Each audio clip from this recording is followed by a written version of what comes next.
Dear parents, ప్రపంచమంతా సాంకేతికత వైపు పరుగులు తీస్తున్న ఈ రోజుల్లో మా విద్యార్థులు ఈ పోటీ ప్రపంచంలో చదువులోనూ ఉద్యోగ రంగంలోనూ ముందుండాలని ఆశిస్తూ ప్రస్తుతం టెక్నాలజీలో ప్రముఖ పాత్ర పోషిస్తున్న కంప్యూటర్ పరిజ్ఞానాన్ని అందించడానికి 3 నుండి 5 తరగతుల విద్యార్థులకు కంప్యూటర్లో బేసిక్స్ నేర్పడానికి మేము చేస్తున్న ఒక గొప్ప ప్రయత్నం ఇది. ప్రభుత్వ కార్యక్రమంలో ఇది ఒక భాగం కాకపోయినా మా స్వంత అభిలాషపై మా విద్యార్థుల ప్రగతికి మేము తీసుకున్న నిర్ణయం. నీ పేరేంటి? పైడికొండల సుప్రియ. ఏ క్లాసు? 5th. ఇదేంటమ్మా? ల్యాప్టాప్. కంప్యూటర్స్లో ఎన్ని రకాలు ఉంటాయి మనకి? 2. ఏంటవి? Laptop, desktop. దీన్ని ఏమంటారు? ల్యాప్టాప్. ల్యాప్టాప్ అంటారు. ల్యాప్టాప్లో ఈ భాగాన్ని ఏమంటారమ్మా? డెస్క్టాప్. కీప్యాడ్.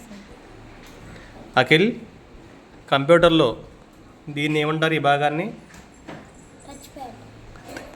వీటిని ఏమంటారు? కీప్యాడ్. దీన్ని ఏమంటారు మరి? మౌస్. ఏమంటారు? మౌస్.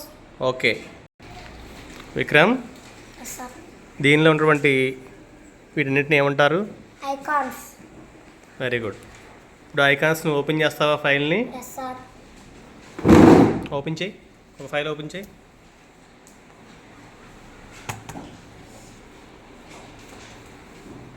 ఫైల్ ఓపెన్ అయిందా? క్లోజ్ చేయ ఫైల్ని. Very good. ఆనంద్, దీన్ని ఏమంటారు? మౌస్. ఫైల్స్ దేంతో ఓపెన్ చేస్తారు? మౌస్. నీకు ఓపెన్ చేయడం వచ్చా? సుప్రియ, కంప్యూటర్లో ఒక ఫైల్ ఓపెన్ చేసి చదవమ్మా.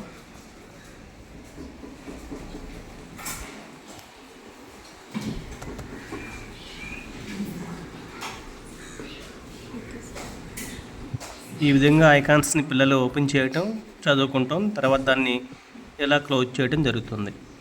అలాగే వీళ్ళందరికీ ఉపయోగపడేటువంటి ఫస్ట్ నేర్పాల్సింది వీళ్ళకి MS పెయింట్ అండి. బొమ్మలు ఎలా వేయాలి, అందంగా బొమ్మలు వేయటం అనేది ఈ పెయింట్లో ఉంటుంది. దీనిలో పిల్లలకి త్వరగా వారానికి ఒక క్లాస్ చొప్పున అందరికీ ట్రైనింగ్ ఇవ్వటం జరుగుతుంది.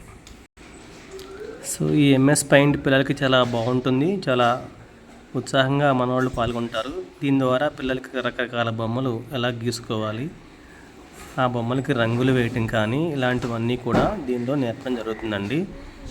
ఇది పిల్లలందరికీ కూడా వారానికి క్లాస్ చొప్పున వినిపించడం జరుగుతుంది. సొంతగా వాళ్ళకి ప్రాక్టికల్ కూడా చేయించి ఎలా చేసుకోవాలి ఇదంతా కూడా నేర్పుతారండి. అందరూ నేర్చుకుంటారా కంప్యూటర్ అందరూ? ఓకే.